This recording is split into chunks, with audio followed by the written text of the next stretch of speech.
अस्सलाम वालेकुम। आज हम एक नई वीडियो के साथ बहुत ही ज़्यादा इम्पोर्टेंट वीडियो ये है क्योंकि आज मैसेज वगैरह आए थे, कमेंट वगैरह आए थे कि आप बीकॉम का कोई जो है ना टॉपिक है उसको डिस्कस करें।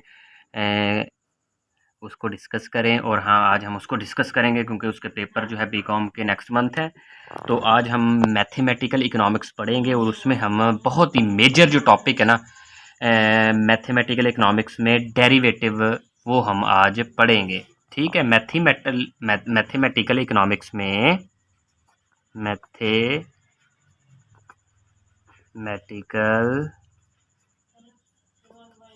इकोनॉमिक्स में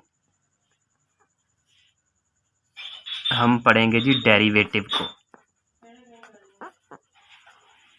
डेरिवेटिव का मतलब क्या होता है, इसका मतलब इकोनॉमिक्स में डेरिवेटिव का मतलब क्या है? इसका मतलब ये है कि suddenly rate of change of a function, rate of change of function, यानी कि हमें एक फंक्शन दिया होगा, वो function y is equal to, ये कोई भी हो सकता है, किसके बराबर है, उसमें हमने तब्दीली को शो करना है कि किस निस्बत से तब्दीली आ रही है। और ये जो डेरिवेटिव है ये basically slope of a function भी ज़ाहिर करता है। मिसाल के तौर पर अगर हमने किसी भी फंक्शन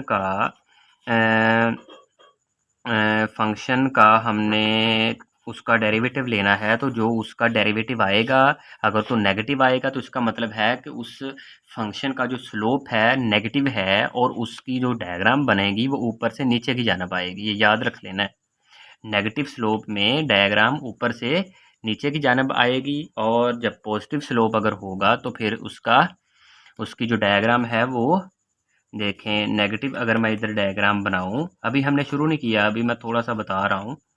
अगर नेगेटिव स्लोप है और इधर पॉजिटिव स्लोप है, नेगेटिव स्लोप में ये लाइन जो है नेगेटिव स्लोप और ये जो लाइन है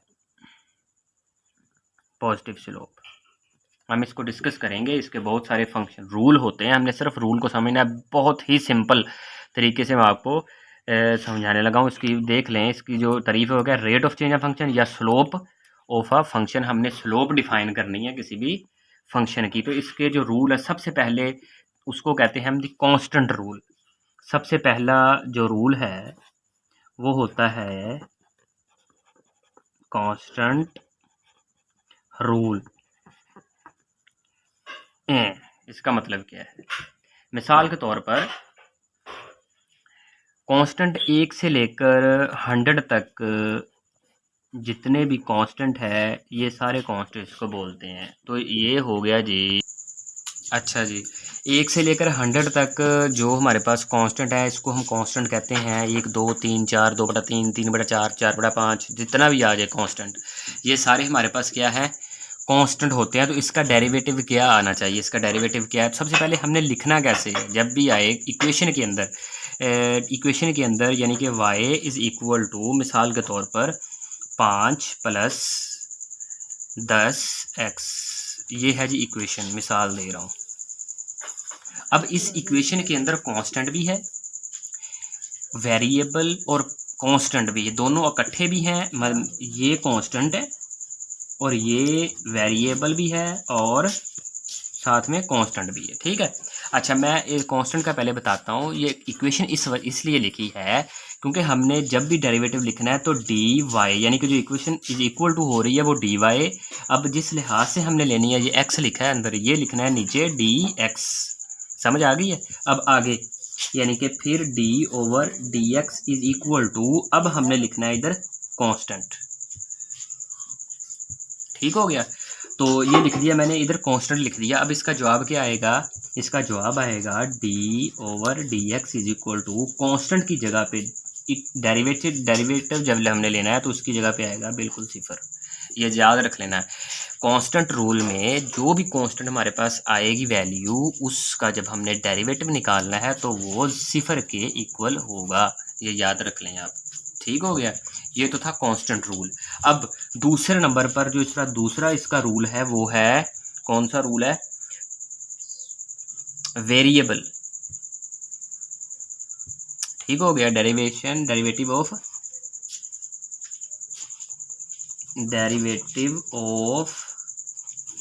वेरिएबल। अगर इक्वेशन में वेरिएबल आ जाए, सिर्फ अकेला वेरिएबल आ जाए, एक्स वाई ए टू जी तक टोटल अगर वेरिएबल आ जाए। अच्छा जी, दूसरा हमारे पास कौन सा रूल है कि वेरिएबल रूल है। वेरिएबल रूल के अंदर ए से लेकर जी तक कोई भी अगर वेरिएबल होएगा इक्वेशन में, तो उसकी जगह पे हमने डी वाई ओवर डी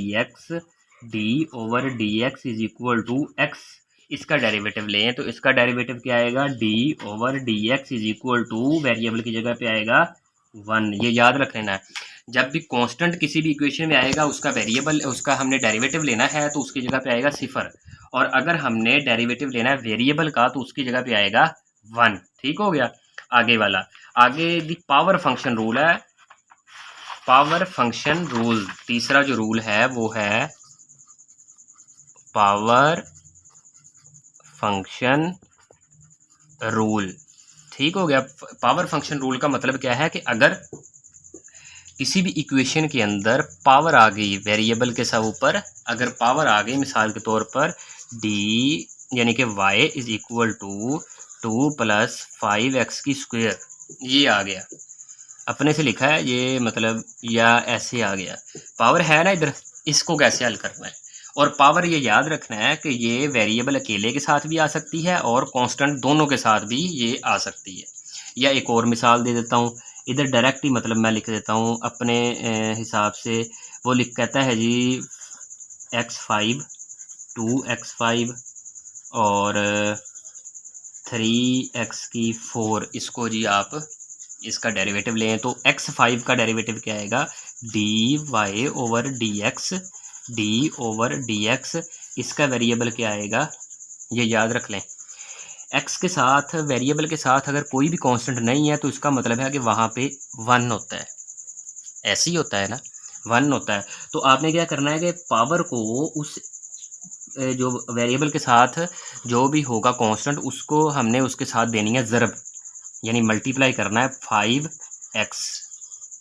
ठीक हो गया, क्योंकि x की जगह पे कितना है, 1 है, 5x मैंने लिख दिया 5x, और इसमें से एक हमने कर देना है माइनस, ये इसका जवाब आ गया 5x की 4 आ गया। अब इसका कितना आएगा 10x की 4, इसका कितना आएगा 12x की 3। समझ आ गई है। तो पावर अगर आएगी तो पावर को वेरिएबल जो के साथ जो कांस्टेंट होगा उसके साथ पहले मल्टीप्लाई करना है, फिर जो पावर होगी उसमें से एक को माइनस कर देना है, ये याद रख लें। फिर आगे जो फंक्शन होगा, अच्छा जी आगे है लीनियर फंक्शन रूल। चौथा क्या है,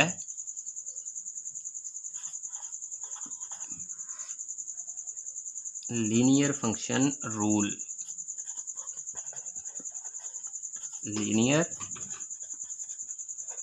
फंक्शन रूल यानी कि अगर पूरी इक्वेशन आ जाए, मिसाल के तौर पर एग्जांपल मैं देता हूँ, इधर एग्जांपल होगी जी y is equal to 5 + 10x, इसका डेरिवेटिव लें तो इसका डेरिवेटिव क्या आएगा, d y over d x is equal to, इसकी जगह पे आ गया 0, ये कितना आ गया जी, प्लस x का यानी कि जो वेरिएबल होता है उसकी जगह पे हम कितना लिखते हैं 1, यानी कि ये देखें मैं मतलब साथ साथ कर रहा हूँ। अब 10 0 लिखने की ज़रूरत नहीं है। अब इस इक्वेशन का जवाब कितना आया है 10, ये याद रख लें, इस इक्वेशन का जवाब कितना आया है 10 है। तो ये लीनियर फंक्शन रूल है। फिर इसके बाद क्या है जी, प्रोडक्ट रूल है, और एक होता है कोशेंट रूल, वो हम आगे जो आएंगे ना क्वेश्चन उसमें हम करेंगे। तो इसकी हम एक दो क्वेश्चन एक्सरसाइज के कर लेते हैं जिसकी ना समझ आ जाएगी। चलें प्रोडक्ट रूल जो है ना वो इसके साथ कर लेते हैं। प्रोडक्ट रूल का एक मतलब मैं लिख देता हूँ, मतलब एक्सरसाइज पहले कर लेते हैं, एक्सरसाइज के बाद हम उसको देखते हैं। एक्सरसाइज है जी हमारे पास का पहला क्वेश्चन, एक्सरसाइज का सबसे पहला क्वेश्चन कौन सा है, वो कहता है कि y इज इक्वल टू 50 इसका डेरिवेटिव लें, y इज इक्वल टू 50 इसका डेरिवेटिव लें, तो इसका डेरिवेटिव कितना आएगा, d/dx इज इक्वल टू 0, इसका जवाब ही 0 है। फिर वो आगे कहता है कि दूसरा जो क्वेश्चन है y is equal to x, इसका डेरिवेटिव लें, d/dx इज इक्वल टू, इसका जवाब आ गया जी 1। फिर वो कहता है कि इसका डेरिवेटिव ले y is equal to 5x3, इसका डेरिवेटिव कितना आएगा, dy/dx है, d/dx है, 5 3 15 x की x² आ गया जी, ठीक है। फिर वो कहता है कि एक और क्वेश्चन है, इसका भी डेरिवेटिव लें, तो y is equal to 4x, ये भी क्वेश्चन है, ये भी क्वेश्चन है, ये भी क्वेश्चन है, ये भी क्वेश्चन है। इसका डेरिवेटिव लें, d/dx is equal to 5 2 10 x plus 4, क्योंकि x की जगह पे 1 आता है और ये दोनों एक दूसरे के साथ मल्टीप्लाई हो रहे हैं, तो 4 है, 4 हो गया। अच्छा जी, आगे इसके बाद जो है जी प्रोडक्ट रूल। प्रोडक्ट रूल में हम क्या करते हैं, प्रोडक्ट रूल में देखें कि प्रोडक्ट रूल का मतलब होता है कि ऐसी दो इक्वेशन जो एक दूसरे के साथ ज़र्ब खा रही हैं, ऐसी दो इक्वेशन जो कि एक दूसरे के साथ ज़र्ब खा रही हैं। अच्छा जी, प्रोडक्ट रूल का मतलब होता है ज़रब वाला रूल है, ज़रब वाला, मल्टीप्लाई वाला। मतलब अगर दो इक्वेशन, मिसाल देता हूँ मैं, अब वो क्वेश्चन देता है कि y is equal to 4x² plus 5 और दूसरा इंटू 2x प्लस 3, ये क्वेश्चन है हमारे पास मिसाल के तौर पर। तो आप इस तरह करें, इसको नाम दे दें a का, इसको नाम दे दें b का, इसको तरीकाकार है करने का, ऐसे नहीं ये क्वेश्चन हो जाएगा। तो वो कहता है कि इसका डेरिवेटिव लें, तो डेरिवेटिव लेने के लिए dy/dx ये लिख लिया मैंने। डेरिवेटिव अभी लेना नहीं है, लिखना है कि इसको करने का तरीकाकार कैसे है। a और ये दूसरी होगी b। आपने क्या करना है कि जो a वाली है, ये वाली, ये सबसे पहले आपने लिखनी है, वैसे ही लिख ली। फिर d/dx दूसरी का लेना है हमने डेरिवेटिव, लिख लिया। अब दोनों होगी, अब इसके दरमियान में आएगा प्लस, ये याद रखना है कि रूल है प्रोडक्ट रूल में दरमियान में प्लस आता है। फिर इसका डेरिवेटिव लेना है पहली वाली का, जो हमने पहले नहीं लिया था, और ये वाली होगी जी वैसे ही, अभी सिर्फ लिखा है हमने, ठीक हो गया। अब हम नीचे इसका डेरिवेटिव लेंगे, इसका डेरिवेटिव हमने नहीं लेना था, वो हमने वैसे ही लिख दिया, ठीक है। इसका डेरिवेटिव हमने लेना है, तो इसका डेरिवेटिव कितना आएगा, 2 आएगा, देख लें इसका डेरिवेटिव कितना आएगा, 2। एक कांस्टेंट उसकी जगह पे 0 आ गया, एक जगह पे 1 है, 2 आ गया इसका डेरिवेटिव प्लस। अब इस सब का डेरिवेटिव लेना है, 4 2 8 x, बस 4 8 x आएगा, और बाकी अगली वाली वैसे ही। अब हमने अब सिर्फ ये एक दूसरे के साथ ज़रब खा रही हैं, अब इसको ज़रब कर देना है बस simple. 4 2 8 x² plus 5 2 10 plus 8 2 16 x² plus 24 x, ठीक हो गया।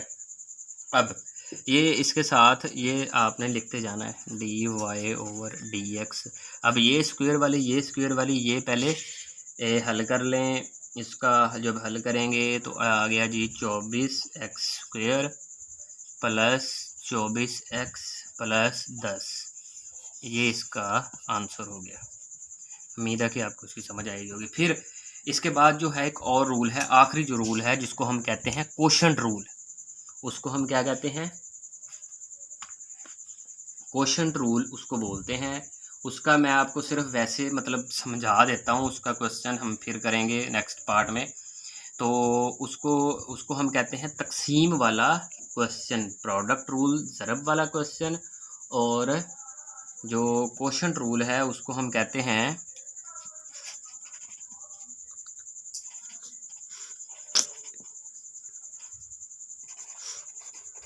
क्वोशंट रूल, कहते हैं तकसीम वाला रूल। तकसीम वाला रूल, मिसाल के तौर पर अगर यही एक दूसरे के साथ तकसीम होता, तो मिसाल के तौर पर इधर कर देते हैं,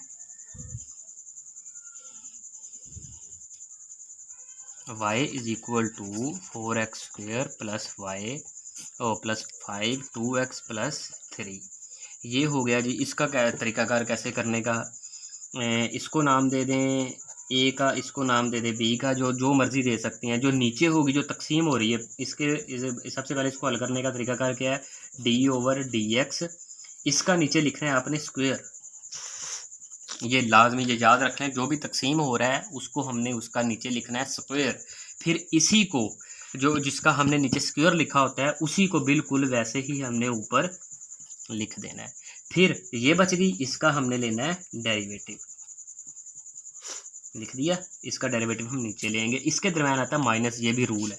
फिर ये इसका डेरिवेटिव, क्योंकि इसका पहले डेरिवेटिव नहीं लिया था, और ऊपर वाली वैसे। अब देखें, ये हमने वैसे लिखी हुई थी, इसका डेरिवेटिव लिया हमने, ये आ गया 4 2 8 x, फिर माइनस इसका डेरिवेटिव लिया 2, और ये वैसे ये आ गया 2x प्लस 3 का स्क्वायर। अब इसके साथ इसको ज़रब दे दें, ये हो गया 8 2 16 x square plus 24x plus 8x square plus 8 2 10 2x plus 3 का स्क्वायर। ये जी इसका, अब बल्कि ये हल भी हो जाएंगे और इसको आगे मज़ीद कर सकते हैं, ये दोनों हल हो जाएंगे। तो ये 24x square plus 24x plus 10 minus 10 हो गया। तो ये 2x प्लस 3 इसका स्क्वायर। तो ये होगा जी क्वेश्चन रूल। ठीक है, तो ये डेरिवेटिव आपके मुकम्मल हो गए हैं। अब इसमें कोई कन्फ्यूजन है तो आप कमेंट में पूछ सकते हैं, मैं और भी बना दूंगा इससे रिलेटेड जो वीडियोस है। मैं उम्मीद है कि आपको इसकी समझ आई होगी। शुक्रिया, खुदा हाफिज़। और अगर कमेंट भी कर सकते हैं आप, मेरे यूट्यूब चैनल को सब्सक्राइब भी करेंगे। मज़ीद आइंदा आने वाली वीडियो आपको बर वक्त मसूल होती रहे। शुक्रिया, थैंक यू, खुदा हाफिज़।